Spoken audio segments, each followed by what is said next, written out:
એટલી આસ્થા હતી કે માતાજી મારા ભાઈને ગયા. જય માતાજી મિત્રો, અત્યારે તમે જે આ જોઈ રહ્યા છો ને તે મેરડીમાં આપેલો છે દીકરો. તો આગળ બધું માતાજીની માનતા કરેલી તેના વિશે હું તમને આગળ બધું જણાવીશ. તો આપણા વિડીયોમાં બન્યા રહેજો. ને આ ભાઈને અમારે હાંકરથી ઝોકવાનો હતો, એટલે મારા ઘરના એ માનતા રાખેલી એના ભાઈ માટે, એટલે માતાજીએ દીકરો આપ્યો છે. વિડીયો આગળ જોજો. તો હાર્દિક હાર્દિક હાર્દિક સ્વાગત છે આજે તમારું મારા નવા વિડીયોમાં. કારણ કે આજે અમે આવ્યા છે મેરડીમાના મંદિરે, અને મેરડીમાના મંદિરે આવવાનું ખાસ કારણ એ છે કે આજે જાજો ટાઈમથી મારા સાળો જે મારો નાનકડો એની 2 દીકરીઓ હતી, પણ માતાજીએ દયા કરી અને એના ઉપર આસ્થા એમને રાખી હતી કે જો મને માતાજી દીકરો આપે તો હું અહીંયા માનતા કરવા આવીશ. એટલે જોકે માનતા અમારા આ મિસિસે કરી હતી કે મારા ભાઈના ઘરે જો સારું થાય તો માતાજીની અમે માનતા કરવા આવશું. અને એને માનતામાં એવું હતું કે સાકરથી તોલવાનો હતો ભાઈને, એટલે એ બધી પ્રોસેસ તો અમે માતાજીને જે હતું એ કરી નાખ્યું છે. કારણ કે વિડીયો બનાવવામાં અમને ત્યારે બહુ મગજમાં હતું, પણ રહી રહીને એવું મગજમાં આવ્યું કે આપણે એક આ વિડીયો બનાવ્યો. કારણ કે ઘણા બધા માણસોને એવું ખબર ન હોય આ માતાજીના પરચા કેવા છે. તો આજે જો આ બધા આ મારા સાળો છે, આને અહીંયા દીકરો આપ્યો છે, અને જો એ છે આ દીકરો 3 મહિનાનો થઈ ગયો છે અત્યારે.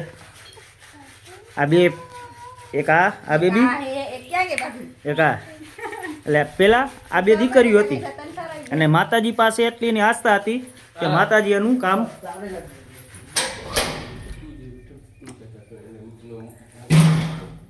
આ છે ઢોરાવાળી મેરડીમાની સ્થાપના અહીંયા.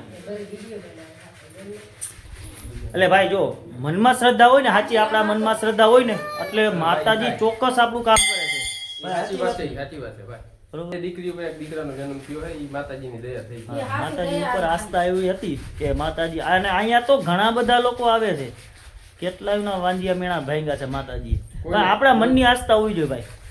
આપણે આ વિડીયોના માધ્યમથી ખોટા રસ્તે દોરવા નથી કે કોઈ અંધશ્રદ્ધા ફેલાવવાનું કામ નથી, પણ જો તમારે આસ્થા હોય ને સાચી તો આ કામ થાય. બાકી તમારા મનમાં હચું ડચું હોય તો ન થાય.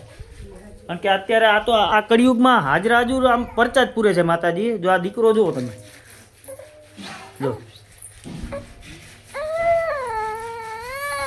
જો તમારા મનમાં આસ્થા હોય ને તો થાય. તારે છે ને કઈ રીતે માનતા કરી દીધી?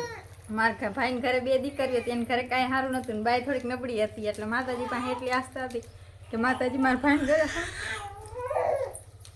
એટલે જો મિત્રો આસ્થા હોય ને, એટલે કહેવાય કે દુઃખ હોય ને, દુઃખ ત્યારે બધું આપણે કાંઈ મગજમાં ન હોય, પણ ત્યારે માતાજી એક જ રસ્તો આપણો પાસે હોય કે આપણા માતાજી.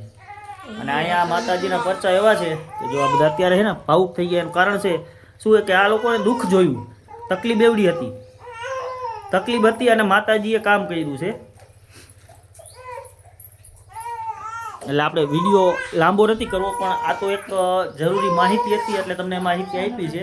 કારણ કે ઘણા બધા એવા લોકો હોય કે જેને ભગવાન વિધાતાએ એવા લેખ લખી નાખ્યા હોય માણસોના કે પોતાના ભાગ્યમાં નથી, પણ જો તમારામાં શ્રદ્ધા હોય ને તો વિધાતાના લેખમાં પણ આ ઢોરાવાળીમાં મેરડી લેખમાં મેખ મારે છે.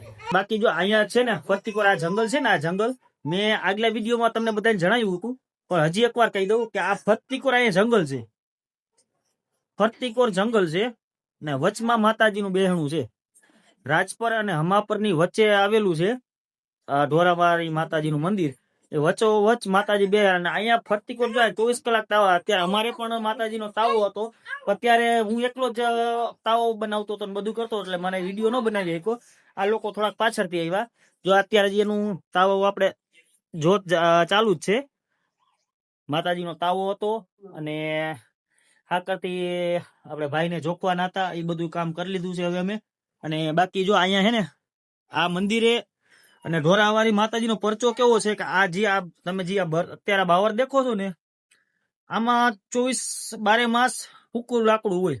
કારણ કે આ તાવા કરવા માટે જે લોકો આવે ને એ અહીંયા જંગલમાં લાકડું હોય ને એનો જ ઉપયોગ કરે. એટલે અહીંયા તાવા સિવાય આ લાકડું કે બીજો ઉપયોગ ન કરાય. કારણ કે જો તમે અહીંયા કોઈ બહારના વ્યક્તિ ખેત મજૂરો હોય કે બહારના માણસો આવ્યા હોય ને, અને જો અહીંયા લાકડું અહીંથી લઈ જાય ને તો એને તાત્કાલિક પાછું મૂકવું આવવું પડે. એના પરચા તો હજી અઠવાડિયાની જ વાત છે કે 1 અઠવાડિયા પહેલા બાજુના ખેતરમાં મજૂર આવ્યા હતા, એમને ખબર નથી કે અહીંયા આવું છે અને માતાજીની મનાઈ છે. એ બાઈને ખબર નથી કે અહીંથી લાકડા ન લેવાય, એટલે એ અહીંથી લાકડા લઈને બાજુની વાડીએ ગઈ. એની વાડી હજી પહોંચી નહીં ને તો એને બધું દેખાતું થઈ ગયું બંધ, આંખોમાં અંધકાર આવી ગયો. કારણ કે પછી એના જે ભાગ્યા હતા ખેતરના માલિક, એમને પૂછ્યું કે મને કઈ દેખાતું નથી આમાં. એટલે એમને પૂછ્યું કે ભાઈ કે બેન કે તું આ બર્તન ક્યાં લે? તો કે સામે જે ઓલું જંગલ રહ્યું ને એમાંથી આવી, કે આ મેરડીમાંના જંગલમાંથી બેન લાકડા લઈ ગયા હતા. એટલે લાકડા લઈ ગયા હતા ને એટલે એને જરાક આગળ ગયા ને એટલે એને દેખાતું થઈ ગયું બંધ. પછી એને કીધું કે બેન તું જ્યાં લઈ આવી ને ત્યાં પાછા મૂકી આવ. એટલે એ બેન પાછા જરીક આ ઓલા મોઢે હતા ને આ મોઢે ભર્યા ને તરત જ એને બધું દેખાવા મળ્યું. હજી 8 દિવસની વાત છે.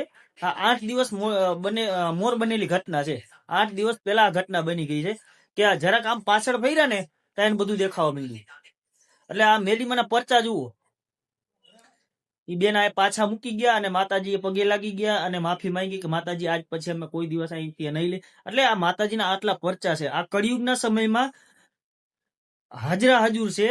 અને જો તમે બધા મેરડીમાંને માનતા હોય તો આપણા વિડીયોને આગળ શેર કરજો અને આવા કોઈ દુખિયા લોકો આવે એમની મદદ થાય.